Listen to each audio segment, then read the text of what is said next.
السلام عليكم ورحمة الله. الحمد لله الذي أرسل رسوله بالهدى ودين الحق ليظهره على الدين كله ولو كره المشركون. أشهد أن لا إله إلا الله وأشهد أن سيدنا محمدا عبده ورسوله. اللهم صل وسلم وبارك على سيدنا محمد وعلى آله وأصحابه ومن تبعهم بإحسان إلى يوم الدين. أما بعد. Muslimin muslimat, hadirin hadirat, mukminin mukminat yang dirahmati oleh Allah Azza wa Jalla. Pertama dan selama-lamanya, selaku hamba yang tunduk dan patuh kepada titah perintah Allah Azza wa Jal, kita merafa'kan setinggi-tinggi syukur di atas limpah perkenan, izin dan inayah daripada Allah Subhanahu wa ta'ala yang telah merezekikan kepada kita ruang dan peluang, masa dan waktu untuk kita dengar dan kita memahami agama. Nabi sallallahu alaihi wasallam menyatakan di dalam hadis diriwayatkan oleh Al-Imam Al-Bukhari, "Man yuridillahu bihi khaira yufaqihu fid din." Sesiapa yang Tuhan inginkan kebaikan kepada dirinya, seseorang yang Allah mengkehendaki kebaikan kepadanya, Allah akan memberikan kefahaman kepada agama terhadap orang tersebut. Mudah-mudahan Allah Azza wa Jal memasukkan kita ke dalam golongan yang dikurniakan dengan sebaik-baik kebaikan, yaitu kefahaman terhadap agama yang ditinggalkan oleh baginda Nabi sallallahu alaihi wasallam. Tuan-tuan dan puan-puan yang dirahmati oleh Allah Subhanahu wa ta'ala, saya ucapkan terima kasih kepada pihak masjid, biro dakwah yang sudi memberikan peluang dan ruang untuk saya bercakap pada malam ini, yang mana kita juga sudah semakin hampir dengan bulan Ramadan. Kalau kita lihat kepada takwim ataupun kalender, kurang lebih berbaki tidak sampai 2 minggu. Dan tadi pun saya dimaklumkan tentang tarikh, ada program khas, program tahunan lah, yang mana kita akan melihat anak bulan pada 23 hari 29 Syaban. Perlis akan tengok pada 23 hari bulan 29 Syaban. Sekarang kita berada pada hari yang ke 9. Jadi tuan-tuan, jika kita menelusuri riwayat hidup para sahabah, mereka telah mula berdoa untuk Allah Azza wa Jal memanjangkan umur, memberikan peluang mereka bertemu dengan bulan Ramadan 6 bulan sebelum Ramadan tiba. Sekarang kita sudah berada pada hari-hari yang terakhir, kurang lebih 2 minggu tak sampai. Kita ada minggu ni, minggu hadapan merupakan minggu yang terakhir sebelum kita menjejakkan kaki dengan izin Tuhan pada 1 Ramadan. Oleh kerana kuliah ini jemputan, saya suka nak mengongsikan kepada tuan-tuan tentang beberapa perkara yang berhubung langsung dengan tajuk Ramadan. Di awal kuliah ini saya akan baca satu hadis diriwayatkan oleh Imam Ahmad, diriwayatkan juga oleh Ibn Majah dan yang lain-lainnya. Kemudian saya akan berkongsi dan menyentuh beberapa perkara yang mungkin pada sebahagian pihak dia menyangka tentang perbuatan itu tidak dibenarkan ataupun sangkaan sahaja, bukan di atas keyakinan. Antaranya saya akan kongsi dengan tuan-tuan beberapa sangkaan yang merupakan kekeliruan di kalangan masyarakat, yang seringkali saban waktu perkara ini berlaku di antara kita. Sangkaan sebahagian orang, apabila azan mereka tak terus berbuka, sebaliknya mereka berdoa sehingga mentakhirkan, yakni melewatkan berbuka, sedangkan itu antara perkara yang salah. Bahkan di sisi mazhab Al-Imam Syafi'i rahimahullah, dihukum makruh orang yang melewatkan berbuka tanpa sebab. Sedangkan sebelum azan mereka tak doa. Apabila azan mereka kalut nak doa sehingga mereka lewat berbuka. Antara kekeliruan yang berlaku di dalam masyarakat. Sebahagian orang pula menyangka bahawa tak boleh untuk mandi atau tak boleh untuk kita bersugi atau berus gigi. Sebaliknya di dalam hadis Nabi SAW mandi. Dan bila orang tanya Nabi kenapa mandi, Nabi kata aku panas, dahaga, aku mandi. Sebahagian orang dia sangka kata tak boleh mandi. Bahkan lebih menambah kekeliruan, ada di kalangan kita yang menyangka semakin teruk dia berpuasa, semakin susah dia berpuasa, semakin bagus. Sedangkan ada ruang agama benarkan. Ada orang yang tidur sepanjang hari di atas sangkaan yang dibina di atas hadis yang tidak sahih. Kita kata kenapa tidur?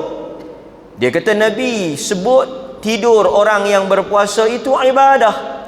Sedangkan hadis itu tak sahih. Lebih menduka citakan kita, ada orang yang mungkin di dalam bulan Ramadan ni ada 2-3 perkara yang dia buat bukan di atas ilmu, tetapi ikut-ikutan. Kita kata kenapa tak puasa? Dia kata tak niat. Kenapa tak niat? Lupa. Bangun sahur lah, mangkit makan sok lah. Orang utara kata makan sok. Dia kata bangun, lepas tu saya makan tapi saya tak niat. Bangkit untuk apa? Bangkit untuk makan sok lah. Bangkit makan sok tu untuk buat apa? Untuk puasa lah. Ha tu, cuma saya tak niat. Tak niat tu maksud apa? Saya tak sebut nawaitu sauma ghadin. Dia tak sebut yang tu. Dia kata dia tak niat. Sedangkan dia mangkit makan habis 2 pinggan cerah. Tak ada orang mangkit makan sok tak ada niat. Ini kekeliruan-kekeliruan yang akan kita sentuh dalam pusingan yang kedua nanti. Saya sebut dan kita akan bentangkan dengan dalil-dalil daripada Al-Quran dan Sunnah sebagai asas. Kenapa kita kata perkara ini satu kekeliruan, sangkaan, sebaliknya dalil dan fakta menunjukkan perkara yang berbeza. Maka hal-hal yang seperti ini penting untuk kita jelaskan sebelum kita masuk ke dalam bulan Ramadan. Daripada Abu Hurairah radhiyallahu an, daripada Nabi sallallahu alaihi wasallam. Dan saya sehari dua ni dapat laporan, dan saya minta juga tuan-tuan untuk mengambil berat, dan kita telah membuat laporan bertulis, dan kita juga telah bagi tahu pada pihak berkuasa ada gerakan menyebarkan ajaran-ajaran tertentu, yang sebarkan buku sebahagiannya di masjid-masjid kita, menyebarkan ajaran yang telah difatwakan sesat. Jadi kalau tuan-tuan ada bukti boleh kumpulkan, dan tindakan akan diambil kerana dia menyebarkan perkara tersebut secara terbuka di masjid-masjid di negeri ini. Ini saya sebut sebagai amaran awal kepada pihak-pihak yang terlibat. Daripada Abu Hurairah radhiyallahu an, daripada Nabi sallallahu alaihi wasallam, kana rajulani min Bali hayy min Quda'ah aslama ma'a an-nabi sallallahu alaihi wasallam wastushhida ahaduhuma wa ukhira al-akhar sanatan. قال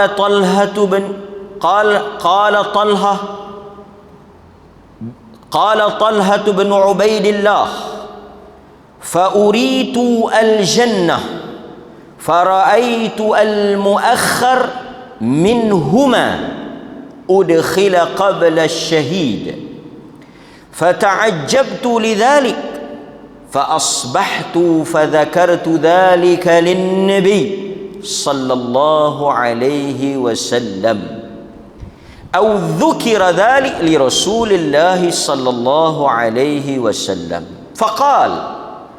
فقال رسول الله صلى الله عليه وسلم أليس قد صام بعده رمضان وصلى 6,000 ركعة أو كذا وكذا ركعة صلاة السنة.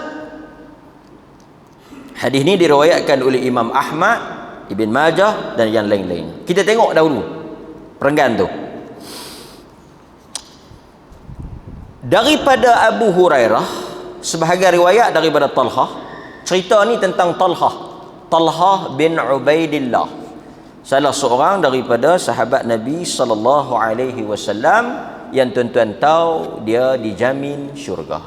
Talhah bin Ubaidillah. Dia kata ada 2 orang lelaki daripada Bali,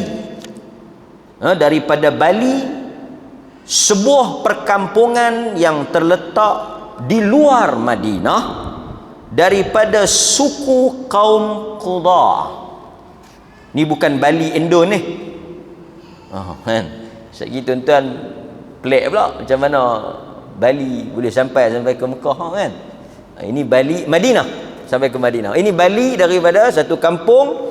Kalau kita tengok dia kata wahum far'un min bani Udhrah wa banu Udhrahum qabilatun kanat taskun fi wadi al-qura qurbal Madinah. Depa ni satu kaum yang duduk di satu wadi, lembah, kampung yang dekat dengan Madinah. Maksudnya mereka ni orang luar lah, bukan orang Madinah. Tempat tu nama Bali. Mereka ini asalnya wa kanu yadinuna bil yahudiyah qabla al-Islam. Mereka ini asalnya Yahudi. Mereka ni Yahudi sebelum mereka masuk Islam. Dipendekkan cerita, mereka telah datang kepada Nabi sallallahu alaihi wasallam untuk mengisytiharkan atau menyatakan bahawa mereka masuk Islam. Mereka mari jumpa Nabi nak bagi tahu kata mereka masuk Islam. Dan mereka duduk dengan Nabi sallallahu alaihi wasallam. Dalam sebahagian riwayat dia kata fakana ahaduhuma ashadda ijtihadan minal akhar. Daripada dua orang lelaki ni, seorang daripadanya satu orang yang ashadda ijtihadan, satu orang yang sangat kuat, gigih, rajin buat ibadat. Ijtihadan, mujtahid. Ini orang yang rajin. Yang mana seorang lagi ni biasa ya. Biasa ya. Baik. Kemudian diringkaskan, salah seorang daripada dua orang ni yang biasa ni, dia telah keluar kharaja fil ghazwi wal jihad. Dia telah keluar pergi perang bersama dengan tentera orang Islam. Yang seorang lagi tak pergi. Yang seorang ni dia pergi. Yang biasa ni yang orang kata apa, manusia, kehidupan kita tak sama tuan-tuan.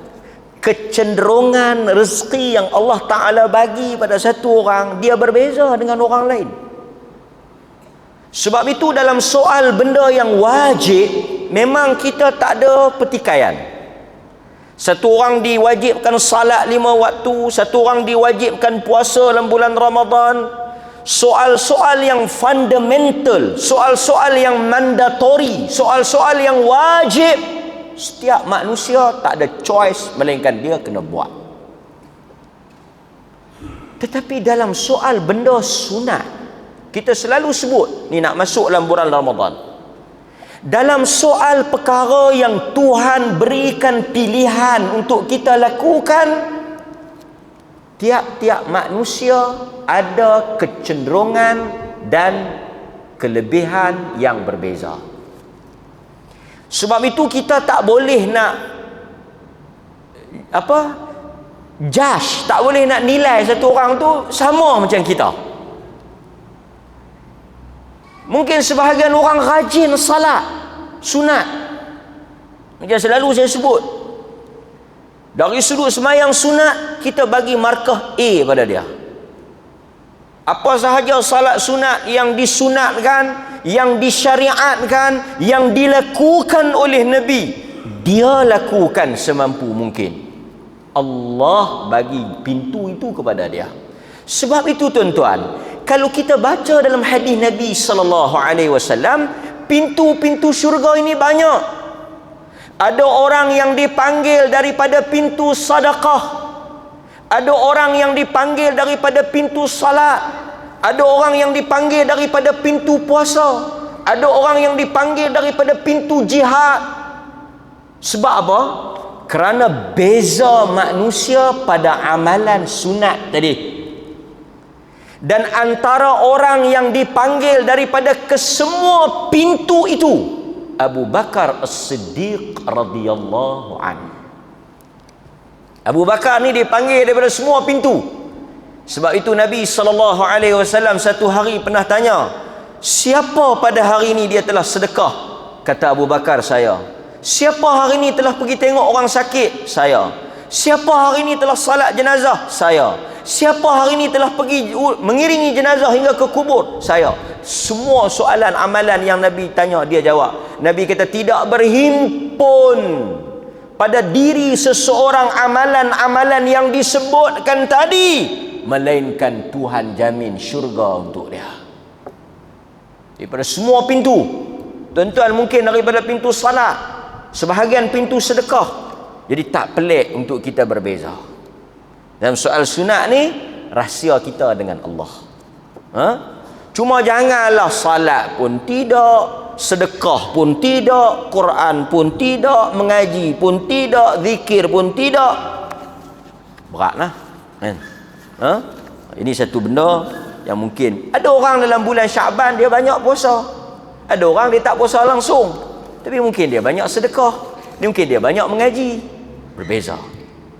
Baik, dipendekkan cerita, fastushhida, terkorban dan gugurlah si fulan yang seorang tadi ni di medan jihad sebagai syahid.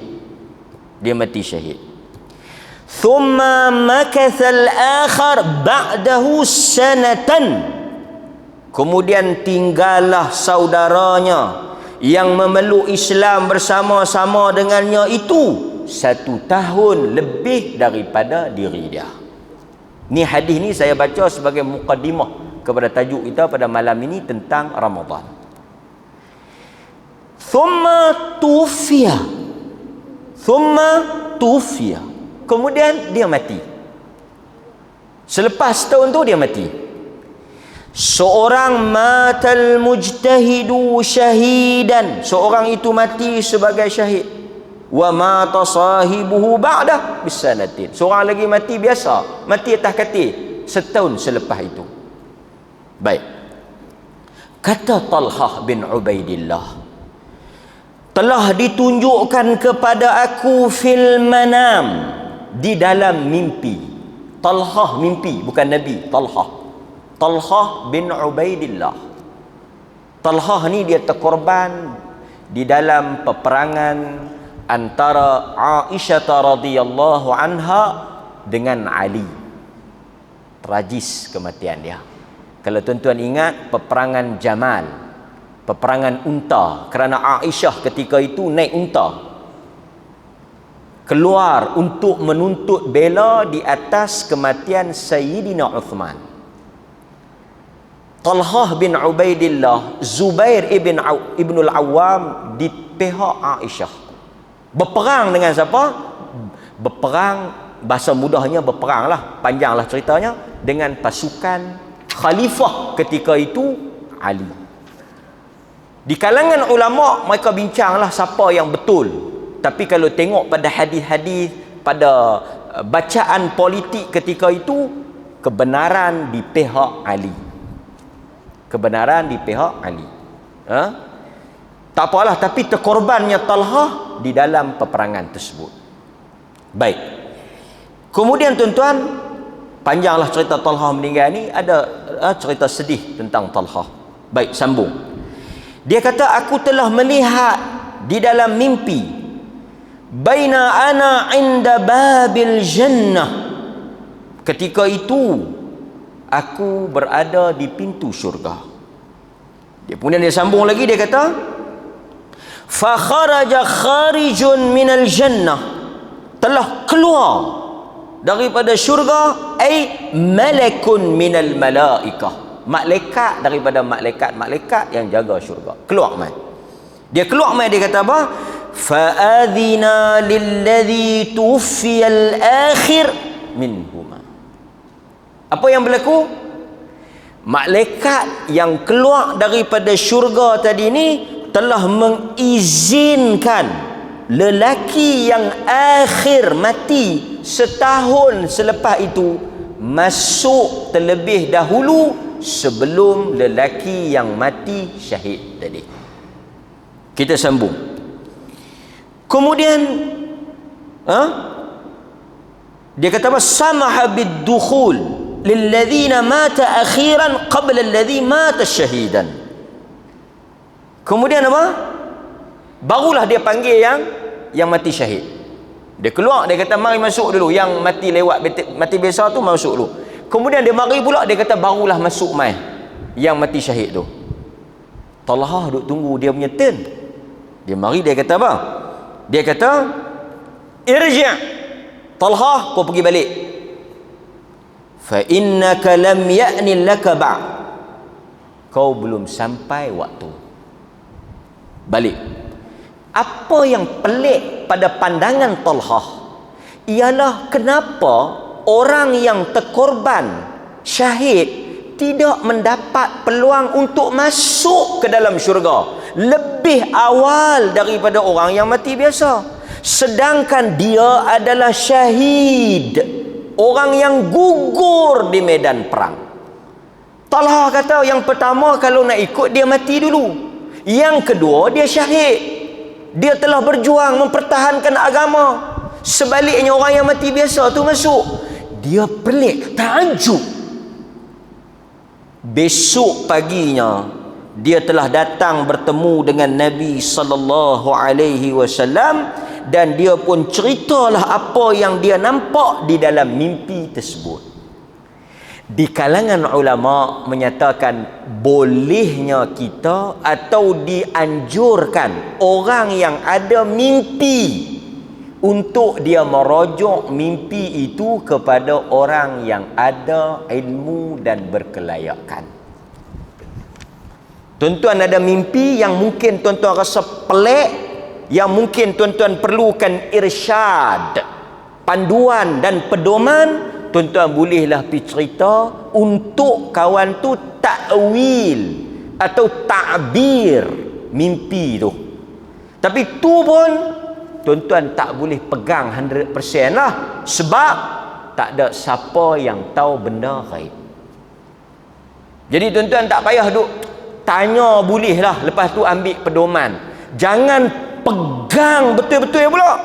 Dia kata kalau ikut kepada mimpi hang ni boleh jadi tak lama dah hang nak hidup ni. Memang kita semua ni tak lama lah, termasuk yang takwil tu pun dia pun tak lama. Kan? Jadi jangan kita usah hati. Setengah orang dia bila pergi tanya mimpi dia, lepas tu dia jadi kelang kabut, dia jadi lemah perut, dia jadi semak, dia jadi tension, duk fikir ke mimpi tu. Abaikan. Tak akan berlaku kerana mimpi dan tak terjadi suatu benda disebabkan mimpi, melainkan qada dan qadar. Pegang yang tu ya tuan-tuan. Ramailah yang duk share dia mimpi tu, dia mimpi ni, kan? Dia mimpi batu nisan, dia mimpi aksiden, mimpi nu, mimpi ni. Saya kata mungkin petanda, petunjuk nak suruh kita rajin pergi masjid, nak suruh kita rajin salat, baca Quran bagi banyak. Yang tu saja. Dia kata 3 malam berturut-turut ni mimpi batu nisan, tertulis nama saya. Apakah pandangan ustaz? Kita nak kata apa lagi tuan-tuan? Batu nisan ni dia berkait dengan apa? Matilah. Takkan kita nak kata itu tanda hang nak mati. Kita kata kat dia mungkin ingatan, ataupun mungkin dia duk fikir ada apa-apa. Kadang-kadang benda ni benda yang kita duk fikir dia masuk dalam mimpi kita, kan? Cuma kita nak kena ajak dia satu benda ya. Apa-apa tafsiran pun hendaklah dia husnudzan, dia sangka baik dengan Allah. Jangan kita pi tafsir sehingga dia sangka buruk dengan Allah. Yang tu tak boleh, kan? Apa-apa pun kena optimis, kena ada satu sangkaan, satu harapan. Jangan bunuh harapan dia. Ini tanda hang memang tak ada can dah nak bertobat, dan memang kalau hang mati pun haruslah. Jangan tafsir yang elok-elok, kan? Kekok orang tanya tuan-tuan, kan? Kalau tuan-tuan tak tahu, tuan-tuan kata wallahu a'lam. Baik, kita sambung. Setelah dia cerita kepada Nabi sallallahu alaihi wasallam, sebelum tu dia cerita dekat orang ramai pun fa'ajibu, jadi pelik sama macam dia. Bawalah kepada Nabi sallallahu alaihi wasallam dan mereka cerita apa yang berlaku. Kemudian Nabi kata min ai dzalika ta'jabun? Apa sebab kamu pelik? Maknanya nak pelik pasal apa?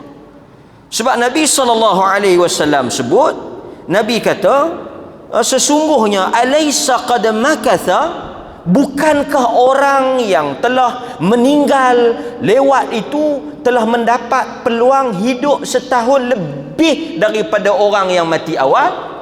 Depa duk pelik, depa duk heran pasal apa kawan tu masuk dulu. Nabi kata nak pelik apa?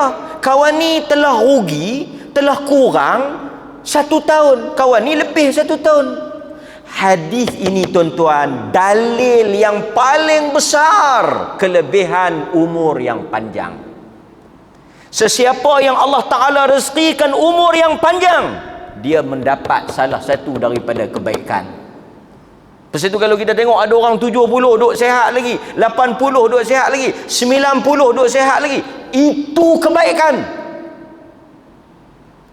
Ada orang kata umur panjang ni tak bagus. Kalau kita tengok dalam hadis ni, setahun telah mengubah kedudukan dua orang. Setahun saja dia lebih, dia dapat ekstra setahun saja. Dia di langit, kawan tu di bumi punya level. Tuan-tuan bayang kalau tuan-tuan dapat 3 tahun 4 tahun.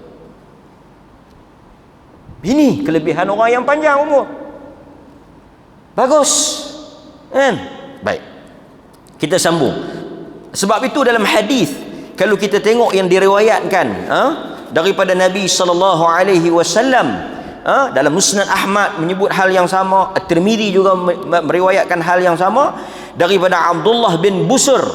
Apabila orang tanya kepada Nabi, siapa manusia yang terbaik? Kata Nabi, man tala umruhu, siapa yang Allah panjangkan umurnya. Siapa yang Tuhan panjangkan umur, itu orang yang terbaik. Sebab itu bila orang muda melihat orang-orang yang telah mendahului mereka di dalam usia, mereka kena ada tawaduk. Walaupun mungkin pada satu segi kita ada kelebihan, tetapi kita tak boleh nafikan orang-orang yang telah lanjut usia itu mendahului kita di dalam iman dan amal.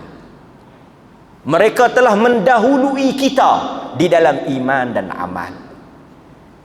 Itu tak ada dinafikan. Cuma Nabi ikat wa hasuna amaluhu, tetapi hendaklah panjang umur itu di dalam amal yang baik. Baik, kita sambung. Hadirin mukminin, kemudian Nabi SAW sebut, alaysa qad makatha, bukankah lelaki itu telah lebih hidupnya setahun? Fa umira wa 'asha ba'da sahibihi 'aman, qalu bala. Dia kata betul Rasulullah, betul dia telah lebih setahun. Kita sambung balik, kita nak pendekkan hadis ni, dia sambung balik. Faqala an-nabiy sallallahu alaihi wasallam, Nabi kata, pertama, bukankah dia telah lebih umurnya setahun? Betul. Kemudian Nabi bagi alasan. Nabi kata, wa adraka ramadan fasama, dan dia telah diizinkan oleh Allah untuk bertemu dengan Ramadan dan berpuasa di dalamnya. Apa maksudnya? Lelaki ni hasala lahu ajrus siyam wal qiyam wa lailatul qadar. Hebatnya lelaki ni, yang pertama, hasala lahu ajrus saim, dia telah dapat pahala puasa. Yang kedua, wal qiyam, dia telah dapat pahala qiyam. Yang ketiga, dia telah dapat pahala lailatul qadar. 3 benda ni dia dapat. Lelaki kawan dia yang mati syahid tak dapat. Yang tu saja tak boleh potong lah. Ini maksud saya baca hadis ni. Ini poin besar. Syahidnya saya baca hadis ni untuk nak mengingatkan diri saya kepada tuan-tuan. Sekiranya kita berpeluang dengan izin Tuhan menjelang masuk satu Ramadan, kita hidup pada hari itu, kita akan mendapat kelebihan yang besar. Orang yang mati syahid pun tidak boleh menandingi kelebihan orang yang dapat Ramadan ni, based on hadis ni. Dari satu sudut inilah, dari satu sudut lain kita akan, kalau kita nak bincang syahid ni memang hebat lah, tapi dari satu sudut ni. Baik, kemudian kita sambung. Kemudian Nabi SAW juga sebut, selain daripada itu, Nabi kata, wasalla kadha wa kadha min sajdatin fis sanah, bukankah dia telah salat demikian dan demikian kadha wa kadha. Tuan-tuan cuba kira, tak payah ambil yang sunat, tuan-tuan hanya kalkulate yang wajib. Kita ada 360 hari, 1 tahun. Satu hari kita salat 5 waktu, 360 kali 5. Pasal dia lelaki, dia tak ada cuti. 360 kali 5, berapa lebih dia daripada lelaki yang mati awal? Kalau di atas kiraan salat maktubah sahaja, Belum kita kira salat sunat, belum kita kira tarawih, belum kita kira witir, belum kita kira tahajud, belum kita kira rawatib, muakkad, ghair muakkad, salat-salat yang lain, belum kita kira tilawatul Quran. So nampak tak tuan-tuan, besarnya Ramadan di situ dan besarnya tempoh setahun yang kita dapat. Hadirin mukminin, inilah apa yang disebut di dalam riwayat Ahmad, Ibn Majah dan yang lain-lainnya tentang kelebihan Ramadan. Mudah-mudahan saya dan tuan-tuan direzekikan oleh Allah Azza wa Jal untuk mendapat satu kali lagi Ramadan dan kita diterima amalan di dalamnya. Baik, hadirin mukminin, pertama apa yang saya nak sebut pada tuan-tuan ada beberapa isu. Nombor 1, isu yang pertama, ini kita pergi kepada persoalan fiqh. Soalan fiqh, mudah-mudahan tuan-tuan yang dapat pencerahan ni boleh war-warkan kepada orang lain. Satu, ada sebahagian pihak dia sangka kata kita kalau bersama dengan isteri pada malam hari kita kena mandi sebelum subuh, kalau tidak tak sah puasa. Ada satu orang sahabat dululah, dia nak puasa sunat, tapi masa tu tak kahwin, duk belajar. Dia berjunuk, lepas tu dia tak mandi, tapi memang dia dah niat nak puasa lah. Lepas tu dia mangkit esok dia tak puasa. Tuan-tuan jangan ingat, kalau tuan-tuan tengok soalan-soalan yang mai kat kita, ada orang macam ni, memang ada. Kita kadang-kadang tak boleh imagine soalan macam ni boleh ditanya, tapi ada orang tanya. Dia kata apa? Tak boleh puasa lah pasal tak mandi wajib. Sedangkan kalau kita tengok, ini faktanya. Pertama, dihalalkan untuk kita bersama dengan pasangan kita pada waktu malam. Ni pun kena habang. Tuan-tuan jangan duk main-main dengan orang Allah ni, bukannya ketahuan halal kan. Bulan puasa ni siang malam dia puasa. Kita nak habaq puasa siang ya, malam boleh. Malam boleh. Itu yang pertama. Dan Nabi SAW bersama dengan isteri dia pada malam-malam Ramadan. Nabi mula ikat kain pada 10 yang akhir. Kiasan kepada tak menyentuh isteri. Artinya sebelum tu Nabi sentuh tak? Sentuh. Janganlah pula nanti isteri dia, suami dia sentuh, puasa pun jangan. Puasa siang. Ni nak cerita ni puasa siang. Baik. Kemudian katalah malam tu tuan-tuan tak mandi. Tak mandi. Tak isyak kan? Oh tak. Isyak lah. Okey, tuan-tuan oleh kerana kita tak mandi lagi, tuan-tuan tak boleh balik ya. Azan tu sekejap lagi saya akan huraikan 2-3 persoalan yang menjadi kekeliruan supaya kita dapat pencerahan. Tak apa, kita azan insya Allah, saya kita sambung insya-Allah taala.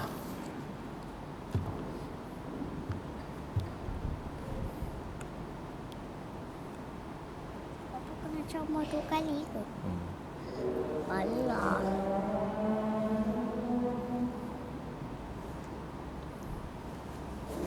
Halo.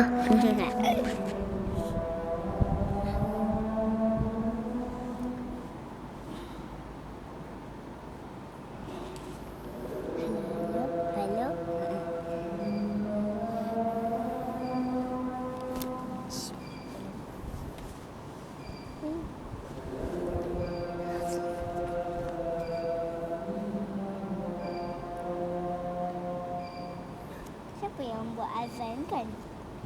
Siapa yang buat azan? Bilal.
Okey, kita sambung sikit tuan-tuan.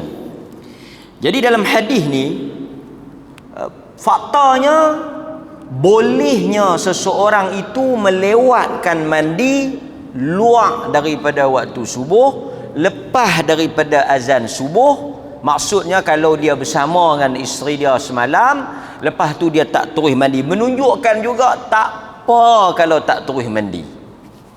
Ada orang kata tak boleh, kita kena mandi sekali, malaikat tak mai lah apa semua. Wallahu ta'ala a'lam. Tapi Nabi melewatkan mandi. Cuma dia mandi junub ni dia tak ada kaitan lah dengan puasa. Tapi memang bila masuk subuh memang kita kena. Dia kata kalau kita tak mandi terus sah puasa. Agak-agak tuan-tuan, kalau dia tak mandi terus pun sah puasa. Dia kata saya tak mandi wajib terus lah. Balik saat ni saya mandi ya. Balik mandi maghrib lepas buka puasa saya mandi. Sah. Sah lah, cuma pelik sikit lah soalan hang ni. Kan? Macam mana hang tak mandi? Dia kata tak apa, pasal ustaz kata sah puasa. Mayang? Dia kata mayang tak apalah. Pasal orang kita ni dia puasa tapi semayang tu dia kurang sikit. Pasal dia kata syarat kepada nak raya puasa. Yang ni patua-patua pelik kan? Pelik tapi benar. Baik. Okey. Daripada Aisyah dan Ummu Salamah. Ini juga saya bukan nak kempen, tapi saya nak sebutlah. Bagusnya ada ramai isteri di sisi Nabi. Pasal apa? Bila ramai bini, isteri, banyak riwayat-riwayat hadis yang dapat diceritakan tentang Nabi. Sekali lagi kita dengar Aisyah cerita, sekali lagi kita dengar Hafsah cerita, sekali lagi kita dengar Ummu Salamah cerita, sekali lagi kita dengar Ummu Habibah cerita, sekali lagi kita dengar Safiyah cerita. Isteri ramai. Semua riwayat hadis. Dia kata pula kat lelaki dia, abang bukan Nabi, tak ada siapa nak riwayat hadis ya. Tak duk galak. Dia kepok tu. Tak dan nak syarah. Cuma baguslah. Pasal apa? Dia tuan-tuan, tak apalah tajuk tu lagi. Anna Rasulullah, kata Aisyah radhiyallahu anha dan Ummu Salamah Hindun. Hindun. Bisa dengar kan? Hindun Ummu Salamah. Dia kata anna Rasulullah sallallahu alaihi wasallam kana yudrikuhu al-fajr wa huwa junubun min ahlihi thumma yaghtasilu wa yasum. Hadis Bukhari Muslim. Nabi pernah memasuki waktu fajar. Yudrikuhu al-fajr. Nabi masuk dalam waktu subuh, azan subuh, dalam keadaan junubun, dia berjunub. Kerana bersama dengan isteri dia. Ini juga yang mana tak ada isteri, kot dia mimpi ke apa pun masuk lagi. Sekali dia mesej, dia kata, hak tu yang ada mimpi saya, hak tu yang ada bini. Saya ni junub tapi tak ada bini. Hang junub kat mana? Mimpi ustaz ni. Pun samalah kan. Min ahli thumma yaghtasil wa yasum. Dia bangkit dan dia mandi dan dia meneruskan puasa. Saya juga nak perbetul satu khurafat Melayu. Apa dia khurafat Melayu? Orang yang tak suci ni, orang, tapi bukan nak, tuan-tuan, kalau satu orang dia tak mandi wajib, boleh tak dia pergi makan roti canai? Bagi faham tu ya. Boleh tak? Boleh tak? Tapi dia jangan abang lah. Kan? Mungkin dia bersama dengan isteri dia ke apa ke, kawan dia telefon, "Oi, hang duk mana? Jom makan nasi kandang." Dia pun kata, "Okey, sat, aku nak siap." Dia pun kalut, kawan dia duk tunggu dah, dia tak mandi apa semua, dia pi dalam keadaan tak pakai baju. Dalam keadaan tak mandi tadi, dia pi. Boleh tak? Ada orang dia faham, siapa yang tak mandi wajib, dia berjunub. Bila dia touch saja barang, junub tu transfer pergi dekat barang tu, lingkup. Di atas pahaman ni lah orang-orang perempuan tak boleh kerak kuku, orang perempuan tak boleh gunting rambut, orang perempuan tak boleh masak, orang perempuan tak boleh duduk, dia kena pergi duduk jauh. Hampa jangan duduk dekat, nampak dia hampa kotor, hampa jangan duduk dekat. Kan? Orang berjunub pula dia tak boleh makan, dia pegang dia camca, camca berjunub. pasal itu saya tak kempen lah tuan-tuan pergi makan kedai Cina. Saya pun tak makan kedai Cina ni, melainkan 1-2 kedai kawan aja orang belanja saya pergi makan lah. Tapi kalau saya sendiri saya tak pergi lah. Tapi kalau orang bayar saya pergi. Ramai orang duk tanya saya satu kedai Cina, saya pun tak tahu nak patuh apa kan. Hari ni ada persijilan halal, tuan-tuan pergi cek yang mana ada sijil halal pergi makan, yang mana tak ada sijil halal tuan-tuan wah-wah tak payah pergi. Tapi selalu wah-wah ni macam saya kata semalam, wah-wah bila kita bayar. Dia akan yakin bila orang bayar. Dia kata, hang nak pergi kedai tu? Aku tak berapa nak yakin. Dia pun duk kata macam-macam. Kedai Cina. Dah aku nak bayar. Tak apa, nak. Mufti kata boleh makan lagi. Mufti terus dia jual. Dan dah. Cuma, tapi saya tanyalah. Saya tanya. Dia kata kalau orang bayar, kita pergi makan lah kan. Tak apalah, satu catatan tajuk. So, saya tanya satu orang, apa pasal awak tak pergi makan kedai Cina? Dia kata Cina tak mandi wajib. Dia jawapan dia Cina tak mandi wajib. Cina tak mandi wajib. Okey, saya tanya tuan-tuan, kalau Cina tu mandi wajib, dia jadi macam mana? Kita pihak mak okey, kalau hang nak jual kat kami, hang nak suruh kami main makan, hang kena mandi wajib. Okey, aku pasal orang nega ni hang suruh buat apa, terjun dalam kolam boleh terjun, janji main kedai dia. Dia pun mandi. Dia kata aku mandi wajib. Agak-agak dia jadi macam mana? Kalau dia mandi wajib halal. Halal apa dia kafir? Mandi wajib takkan tukar jadi. So saya nak bagi tahunya junub ni Nabi kata innal mu'min la yanjus. Tak ada masalah. Orang tak mandi wajib. Tuan-tuan pergi kerja ke pergi mana ke tak mandi wajib? Pergi lah, kan. Cuma masalah bila tuan-tuan nak mayang ni kan. Itu yang saya nak faham. Orang perempuan tak ada masalah. Kalau dia junub, Aisyah kata Nabi sallallahu alaihi wasallam dia tidur satu selimut dengan aku. Dia buat segala-galanya kecuali bersama. Tu nak habang kata wanita tak ada masalah. Memang Quran kata yas'alunaka 'anil mahid qul huwa adha fa'tadilun nisaa fil mahid. Memang Quran sebut hal tu. Quran kata mereka bertanya kepada engkau wahai Muhammad tentang mahid. Haid. Qul huwa adha, katakan ia itu kotor. Fa'tazilun nisaa fil mahid. Jauhi mereka. Jauhi itu maksudnya apa? Setubuh. Lain pada tu jalan. Kan? Makan pergi segala. Sebahagian kepercayaan dia kurung orang yang tak suci ni dalam rumah apa tu tak bagi. Kan? Syu'ah kan. Baik.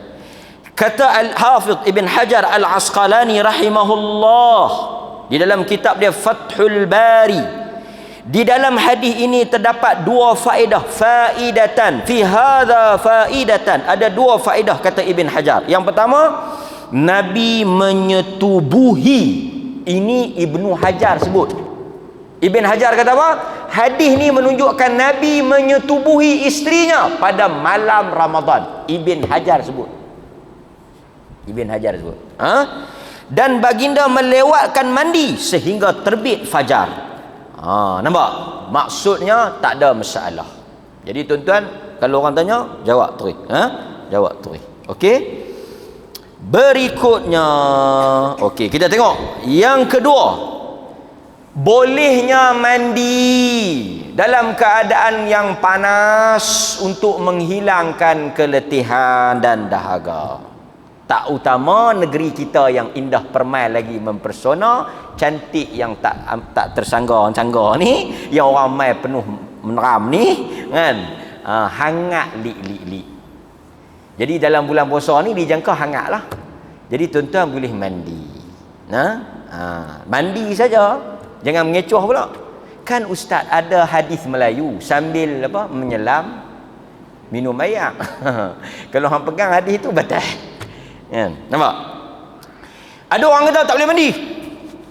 Kan? Macam mana dia kata tak boleh mandi? Sedangkan dalam hadis yang diriwayatkan oleh Abu Dawud, Ra'aitu Rasulullah sallallahu alaihi wasallam yasubbu ala ra'sihi al-ma' wa huwa sha'im min al-'atash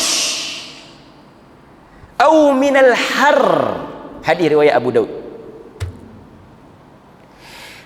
Aku melihat Nabi sallallahu alaihi wasallam mencurahkan air ke atas kepalanya ala ra'sih wa huwa shaim, wa huwa dalam keadaan dia sedang berpuasa.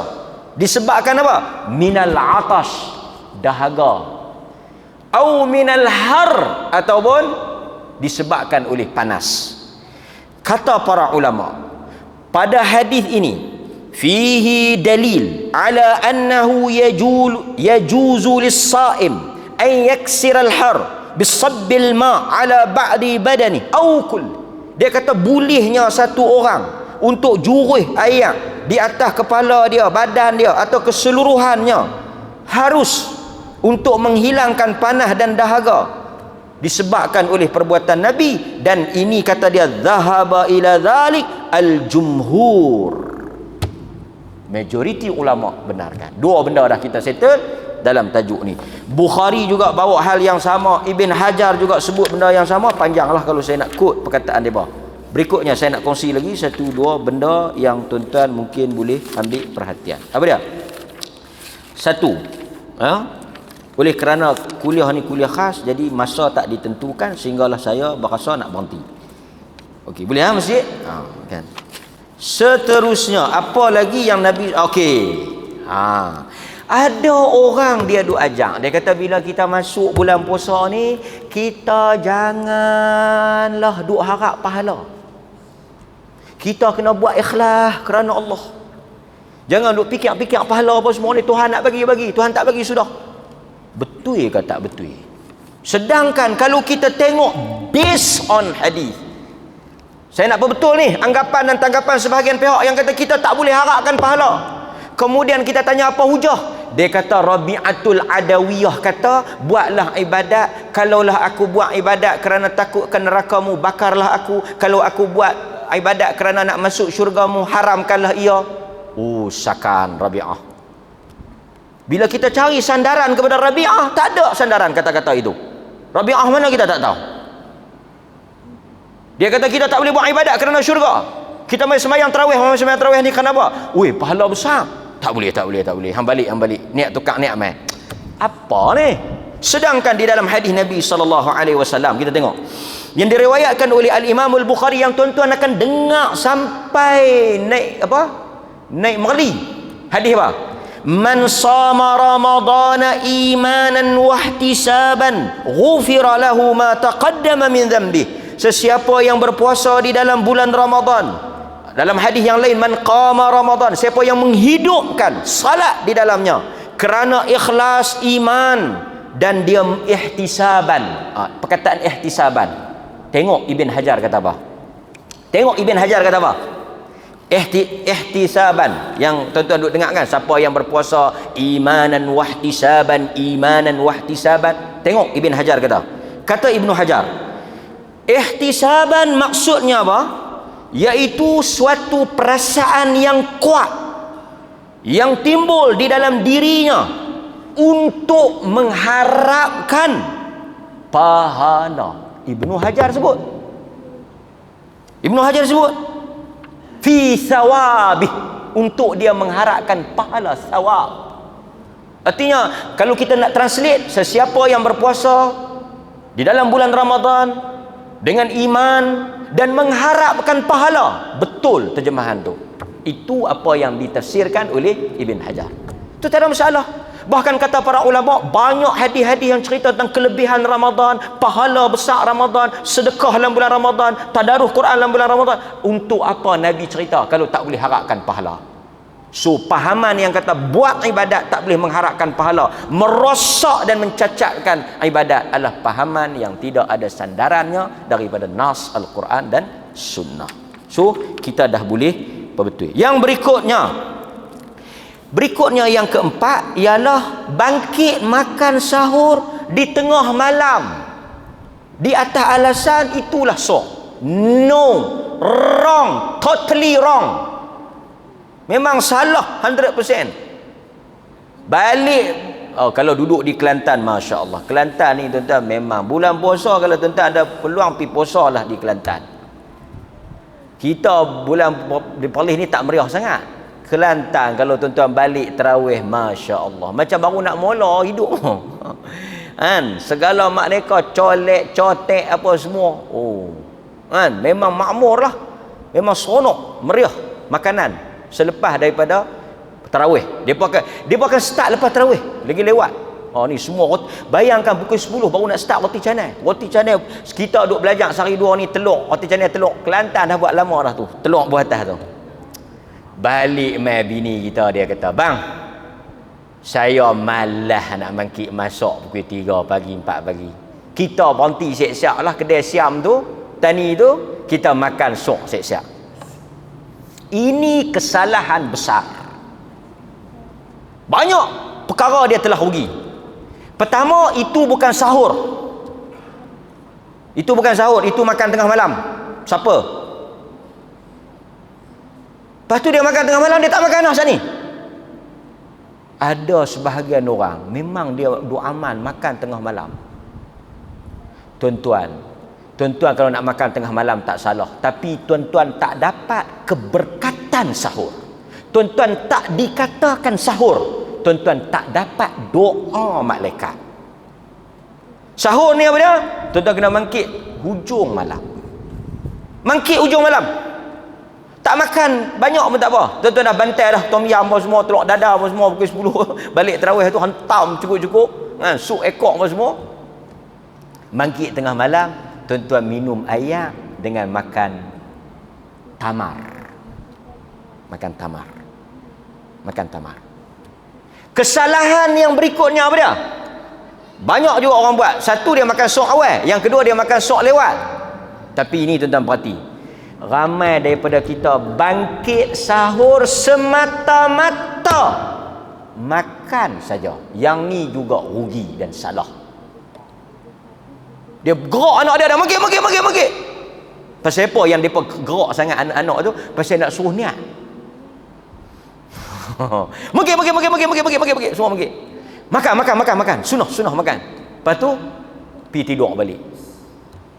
Sedangkan Nabi SAW, Quran sebut doa yang terbaik waktu sahur. Jadi kesilapan orang kita, dia semangat bangkit, dia semangat makan, tapi dia tak ambil peluang untuk tahajud, dia tak ambil peluang untuk doa. Setengah tu bangkit, mata pun tak buka. Apa bini dia suap? Sedangkan kita bangkit bagi awal sikit, pukul 4 kita bangkit, ambil wudu, terus lajak sampai subuh. Cantik. Itu antaranya. Berikutnya, apa dia? Kekeliruan di dalam masyarakat ialah mereka menganggap waktu imsak 15 minit, 20 minit sebagai waktu yang tak boleh makan dah. Ini kekeliruan. Dan kemarin ataupun hari ini kot, Jabatan Mufti ada sebarkan imsak yang perlih punya. Tuan-tuan, imsak tu maksudnya menahan. Amsaka yumsiku imsak, artinya dia tahan. Artinya waktu kita stop makan. Dia kata paling tak ada waktu imsak, tu waktu subuh tu lah. Tuan-tuan, saya nak habang, waktu imsak 15 minit, 20 minit, 10 minit tu adalah satu langkah ihtiyat. Ihtiyat ni berhati-hati supaya tuan-tuan tak terlajak makan. Tapi apa yang berlaku dalam masyarakat kita? Kekeliruan, dia mangkit, lepas tu dia tengok imsak. Lagu kebiasaan dalam jadual tu imsak, bukan subuh, imsak dia tak boleh makan. Sedangkan 15 minit tuan-tuan. Dan kalau kita nak minum air sikit, dan kita nak makan kurma sikit, tuan-tuan yang nak makan ubat pun dan lagi. Masyarakat kita apa? Tak boleh makan. Yang kelirunya apa? Dia kata tak boleh makan dah. Dan tuan-tuan, bukan kita cakap kosong, ramai yang faham macam tu. Maka boleh buang imsak tu, terus bubuh time subuh. Lagi tak masuk subuh, lagi tu boleh duduk bantai, bagi boleh duduk makan. Nak bagi faham tu. Kemudian berikutnya yang saya nak sebut juga, antara kekeliruan di dalam masyarakat kita, banyaklah kalau saya nak sebut, cuma saya nak sikit ni, iaitu apabila mari ke masjid, Pertama yang saya kata tadi, kita buka puasa ramai-ramai. Tuan-tuan ambil ruang masa sebelum buka doa. Doa. Dan bila kita mari masjid, kita mari dengan niat yang betul. Antara kesalahan besar wanita bila mai dia masjid, dia mai dengan maksud nak meriahkan masjid. Mai dengan nak tunjuk beg dia, nak tunjuk telekung Jawa dia, nak tunjuk apa dia sejadah haramain dia. Mai pula dengan tak ada. Pertama, soal ni untuk jawatan kuasa masjid. Saya ingat jawatan kuasa masjid ni dengar. Yang pertama, tolong sebut tentang sah. Peringatkan sah. Pasal saya tahu ramai yang new member, new registration. Kita mengalu-alukan ahli baru. Masjid tak pernah pecat orang dan masjid tak pernah gantung orang. Masjid sentiasa menerima keahlian baru. Mai, kita tak kata, ni hang 2-3 hari mai buat apa pergi balik Tak, kita mai. Biar suruh dia mai. Cuma bila dia mai, dia kena belajar 1-2 benda. Satu, sah. Orang perempuan terutama sekali, jangan duk buat pajak gadai dalam masjid. Dia pajak tang tok beg besar dia tu, dia pajak tang tu tinggal dia pada 2-3 orang, dia jadi macam pulau jerjak. Tang nu dah seketui, tang ni dah seketui. Kita kata pasal apa yang tak mai rapat? Beg saya duduk tang ni, kalau saya angkat patah tulang belakang. Angkat beg mai duduk elok-elok. Ni saya nak sebut terang-terang orang perempuan. Lagi satu, mai nak semayang, tak payah mai duk cakap cocek. Banyak duk mai duk menyembang sampai orang nak semayang pun tak boleh. Mai duk nak meriah, mai dengan minyak wangi. Nabi suruh balik orang perempuan ni yang pakai minyak wangi pergi balik. Mai bagi tahu elok-elok. Ni satu lagi saya kata, mai masjid tak payah buh mulut merah sangatlah. Ni pun kena nak sebut lah ni. Sampai kita kata ni nak pergikan kenduri mana? Dia buh mulut merah dengan besek, bermakeup, bersolek. Yang mai ni memang tak ada lah, yang nak baru mai nanti ni. Jadi tu imam yang memang lama menduda, jadi tak ketahuan khusyuk lah. Kan? Ni saya nak peringat ni. Mai kita mai nak sembahyang, mai bagi tujuan nak sembahyang. Tu satu. Yang kedua, sah penuh. Wanita pun penuhkan sah depan. Hadis yang kata sah belakang tu ada dia punya alasan dia. Penuhkan sah depan.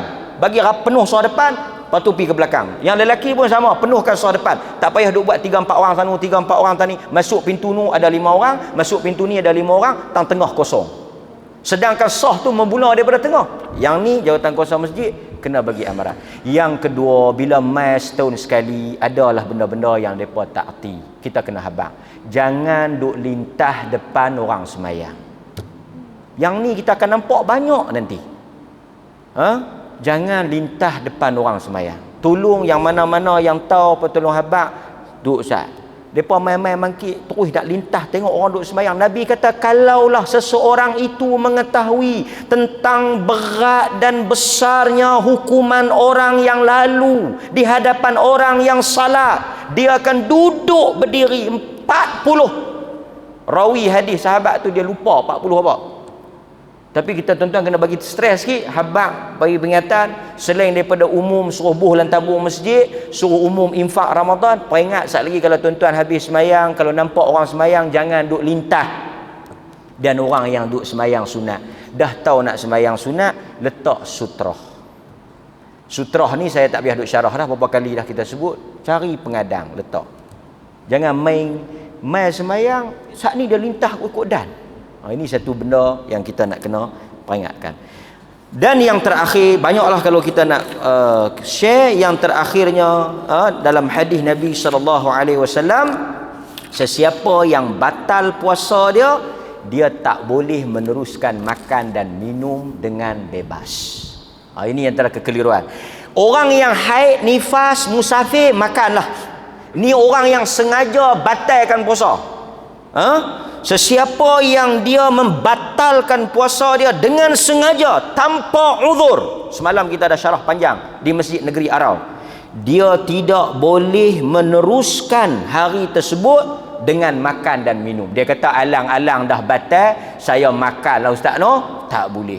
Berdasarkan hadis yang diriwayatkan oleh Al-Bukhari, sesiapa yang makan, yakni membatalkan puasanya dengan sengaja, hendaklah tetap dia berpuasa pada baki akhir hari tersebut sebagai hukuman pada dia. Dia jangan duk ingat kata dia dah batal, dia boleh sewenang-wenangnya makan. Hang batal, hang kena tahan juga macam orang lain. Apa guna saya batal? Batal satu dosa, hang kena ganti dan hang kena berhenti makan. Dan tuan-tuan, yang ni yang kes sengaja. Kalau tak sengaja, yang ni banyaklah tuan-tuan, sehari 2 minggu pertama banyaklah kes tak sengaja ni. Dia suap anak dia semulut, dia suap dia 5 mulut. Anak dia tak kenyang lagi, dia 2 kali belahak dah. Tak sengaja. Bagi kes-kes yang tak sengaja, berhenti. Lepas tu dia sambunglah puasa dia, Allah maafkan.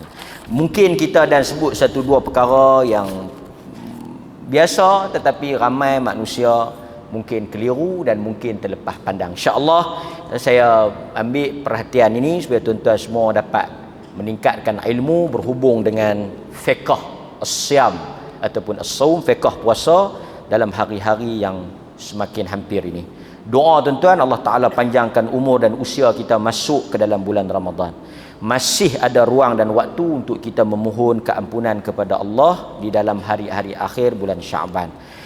Saya ucap terima kasih sekali lagi jawatan kuasa masjid, khususnya pengurusi, imam dan seluruh jawatan kuasa yang bagi ruang untuk saya cakap, dan tuan-tuan semua yang hadir pada malam ini, terima kasih. Mudah-mudahan Allah Ta'ala rahmat kita semua, majlis kita diberkati, dan lepas ni siapa-siapa yang balik selesai pada majlis ni, Allah ampun dosa-dosa kita semua. Subhanakallahumma wa bihamdika asyhadu an la ilaha illa anta astaghfiruka wa atubu ilaik. Wassallallahu ala nabiyyina Muhammad wa ala alihi wa sahbihi wasallam, walhamdulillahi rabbil alamin. Assalamualaikum warahmatullahi wabarakatuh.